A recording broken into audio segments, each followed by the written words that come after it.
Just a quick update. I've got my foam padding out. I had to take my RockPal unit out. I actually started a return request for this because the AC output kicks on. All of the DCs work at full load, but this AC only works up to about 30 to 50 watts, somewhere in there. It shuts off and then beeps. So if I plug the refrigerator into it, it doesn't do the job that it's supposed to. So because it has an 18-month warranty, they're going to take it back. I actually even asked if I could replace it with the 500, but that unit unfortunately doesn't support dual charging. So I actually really like that this, I can have the AC plugged in and the DC for the solar plugged in at the same time, whereas the 500 watt unit only has one plug in the front for both of those units because it inverts to DC before the unit, so the unit actually doesn't do the inversion like this unit does. That one isn't kicking on quite yet, but it will in just a second. But I have this foam out here because the project at hand today is a little extension of the storage in the back of the Jeep. And overhead here, I have this awesome case that's, obviously just for more storage stuff.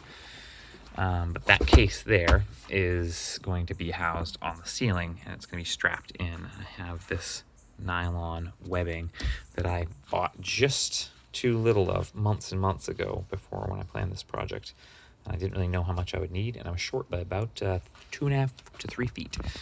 But how that works is I just made some loops on the roll bar on that side, and there'll be a fourth one, so there'll be another one that will be symmetrical to that one. And this one, they can tighten up a little bit. And what I've done is I've used this overhead bar that I've made connect both sides of the rear cargo compartment. These shelves are actually braced with this piece of foam core PVC, which I then reinforced with angle aluminum on the top and bottom so that it wouldn't flex as much when I pull tension on it this direction. I then took that nylon webbing and anchored it in with the clips, male clips on this so that they're permanently bound to it. And then the foam will go over it and they'll just punch through it like they were. You can see this one's already punched through.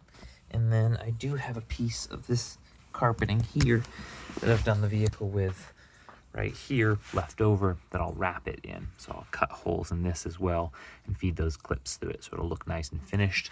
And then I'll have some webbing overhead that will be able to tighten down anything that I put up there, but I already have the case for it, which this is my case that I'll be tossing up on the top space, and it fits perfectly side to side there, just so if I'm carrying along, then it's out of the way and I can still see out my rear window and around my tire as I could before. But that's just the update as of what's going on in the Jeep. Let's see if this thing is kicked on yet. And it is not yet. This thing is a trooper. I love this refrigerator. It has been doing a beat on this thing pretty bad. Let's leave it open for a hot second. It's still frozen in there. Everything's 3 degrees. It'll want to kick on in just a second. And you'll get to see the RockPal unit itself not quite handle the load. And it ramps up. There it is, ramp up. You can hear the unit clicking, and it drops the wattage on this side, tries it one more time, and then it shuts it off completely. And that RockPal goes to there. So this it ramps up to about 60, 70 watts on this unit. And then this thing starts beeping. And that's what it's supposed to do for overloaded inverter. So for some reason, its max out is now 60, and it should be 300.